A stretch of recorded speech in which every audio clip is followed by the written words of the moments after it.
Welcome to my blog friends. तो गर्मियों के मौसम में हरा धनिया और मेथी आता है, पर काफ़ी महंगी आती है धनिया और कम आती है।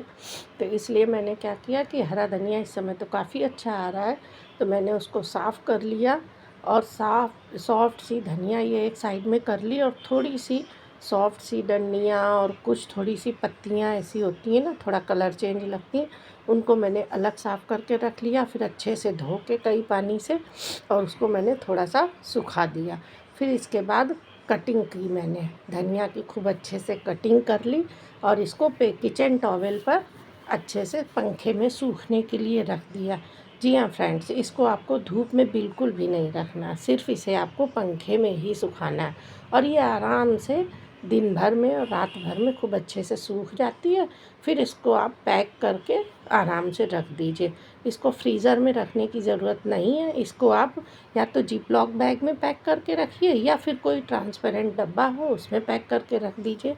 वैसे आप इसको बाहर भी रख सकते हैं, लेकिन ज़्यादा लंबे समय तक रखने के लिए उस डब्बे को या जिपलॉक बैग को फ्रिज में भी रख देंगे तो चलेगा। फ्रीज़र में रखने को की इसकी कोई ज़रूरत नहीं है। और जो उधर मैंने ये सॉफ्ट सी डंडियाँ रखी थी निकाल के, उसका मैंने थोड़ा सा नमक डाल के धनिया का नमक बना लिया।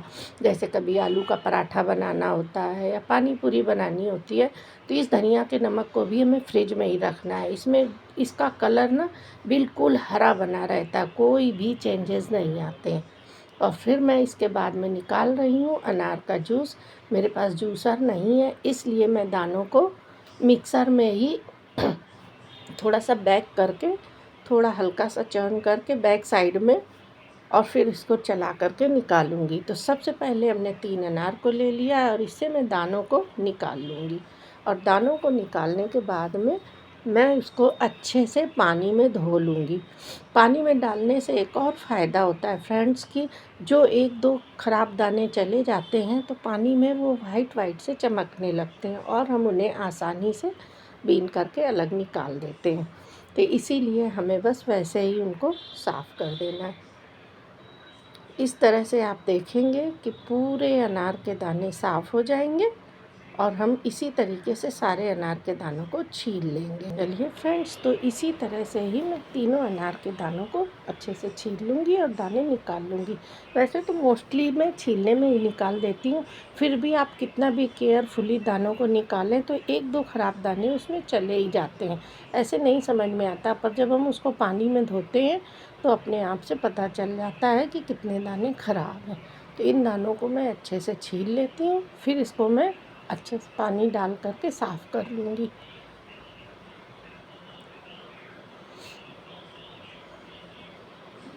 तो दाने लगभग हमारे सारे छीलने को आ गए हैं, तो बस इसमें फिर मैं डाल देती हूँ पानी, और अच्छे से इनको धो लेती हूँ, वॉश कर देंगे।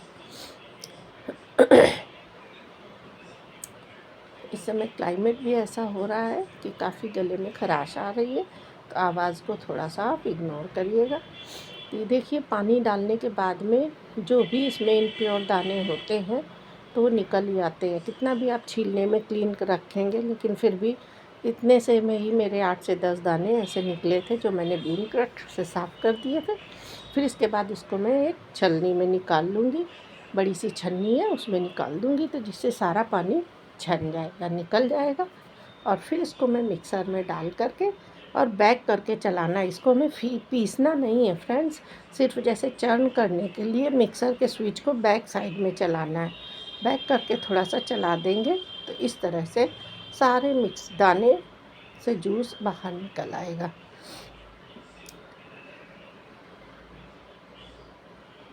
ये देखिए, सारे दानों को पीन लिया। फिर इसके बाद में इसको हम छन्नी में निकाल लेंगे, सारा पानी स्ट्रेन कर देंगे और छन्नी के दानों को निचोड़ने के लिए रख देते हैं। इस तरह से सभी दानों का पानी निकल जाएगा, और इनको अच्छे से इसी कटोरे में निचोड़ने के लिए रख देंगे। सारा पानी निकल जाएगा। फिर मिक्सर जार में ये देखिए कितने सारे ख़राब दाने निकले। ऐसे नहीं पता चलता है, पर जब हम पानी में डाल करके देखते हैं तो वो दाने अलग से ही नज़र आ जाते हैं। और हमारा जूस जितना प्योर घर पे हम निकाल सकते हैं, उतना आप दुकान से लेकर के आइए। प्योर सारे फ्रूट्स भी आप जो जूस मांगेंगे वो नहीं मिलता है, और ना ही आपको ये सफाई उतनी मिलती है। इसलिए हो सके तो आप घर पर ही जूस निकालिए। ये देखिए मिक्सर के स्विच को बैक साइड करके बस 2 से 3 बार करने में ही जूस निकल आता है। बस 2 से 3 बार इसको चर्न कर देंगे और फिर इसके बाद में स्ट्रेनर में डाल करके छान देंगे। सारा काम इसी से ही हो जाता है। ज़रूरी नहीं है कि जूसर भी हो, जूसर में दाने मोस्टली पिस जाते हैं या कड़वापन आ जाता है। मैं तो बीट का भी जूस इसी तरीके से ही निकालती हूँ। बीट है, मौसम्मी है, उसके बस बीजों को निकालना पड़ता है। कोई दिन मैं बीट, आंवला, टमाटर और मौसम्मी का भी जूस आपको निकाल करके इसी तरह से ही दिखाऊंगी। बस इसको अभी स्पून से निचोड़ दूंगी। इस समय मेरे बेटे को ठीक नहीं है, इसलिए उसको थोड़ा देना पड़ता है, तो मैंने सोचा चलो इसी तरीके से ही निकाल लेती हूँ। मैंने इस समय मेथी भी थोड़ी सी स्टोर की हुई है, तो दूसरे दिन मेथी भी मैंने इसी तरीके से साफ़ करके डाली हुई थी, तो वो भी वीडियो 2 मिनट का मैंने इसी में ही ऐड कर दिया। ये देखिए कितना प्योर जूस 1 गिलास निकल आया है। जबकि आप दुकान में लेने जाएंगे तो इतना प्योर नहीं मिलता है, वो लोग पानी मिला देते हैं, प्योरिटी नहीं होती है। इसलिए जब हो सके तो घर पर ही थोड़ी सी मेहनत करके निकालिए तो अच्छे से निकल आता है। और इसमें आप थोड़ा सा काला नमक होता है जिसको हम लोग ब्लैक सॉल्ट बोलते हैं, अगर उसका लाइट सा डाल दो तो पीने में ये जूस काफ़ी अच्छा लगता है और आराम से बच्चे भी पी लेते हैं। मेरा बेटा थोड़ा फ्रूट का चोर है, फ्रूट्स नहीं खाता, इसलिए उसके लिए मुझे ये तिकड़म लगानी पड़ती है। सेम उसी तरीके से मैंने मेथी को साफ़ कर लिया था और मेथी को ये देखिए वो मेरी धनिया जो थी वो सूख गई थी। फिर उसको बाद उसको मैंने महीन महीन सा काट लिया। काम करते करते के बीच में मैंने धनिया को धुल के रख दिया, फिर जूस निकाला। तब तक धनिया अच्छे से पानी निचुड़ गया था। फिर मैंने उसको चाकू से महीन महीन सा काट लिया और इस किचन टॉवेल पर डाल दिया मैंने। और बस ये किचन टॉवेल पर दिन भर रही, रात भर रही और दूसरे दिन सुबह मैंने इसको उठा करके रख दिया था। अच्छे से सूख जाती है फैन के उसमें। इसको बिल्कुल भी धूप में डालने की ज़रूरत नहीं होती है, क्योंकि अगर हम धूप में डाल देते हैं ना तो इसकी जो हरापन होता है वो चला जाता है। इसलिए हमें धूप में बिल्कुल भी नहीं डालना चाहिए। इसी तरीके से ही मैंने मेथी भी सुखा के रखी हुई है। ये देखिए दिन भर की पंखे की हवा लगी, फिर दूसरे दिन हवा लगी और इस तरह से कुछ धनिया तैयार हो गई है। इसमें कलर ऐसा लग रहा पर एकदम ग्रीन कलर ही रेडी हुआ है। फिर मैंने इसको एक ट्रांसपेरेंट डब्बी में भर करके और फ्रिज में रख दिया। आप चाहें तो बाहर भी रख सकते हैं, कोई प्रॉब्लम नहीं होती है, पर मेरे फ्रिज में डबल डोर है, थोड़ी जगह है, इसलिए मैंने उसको अंदर ही रख दिया। ये धनिया जब कभी हमारे पास गर्मियों में धनिया नहीं होती है तो उस टाइम पर यूज़ करने में अच्छी लगती है। मैंने देसी धनिया भी थोड़ी सी ऐसे ही स्टोर करके रखी हुई है। बस इसी ट्रांसपेरेंट डब्बे में भर के मैंने तैयार कर दी है। धनिया को साफ़ करना, मेथी को साफ़ करना, ये सब मैंने कुछ भी रिकॉर्ड नहीं किया हुआ है।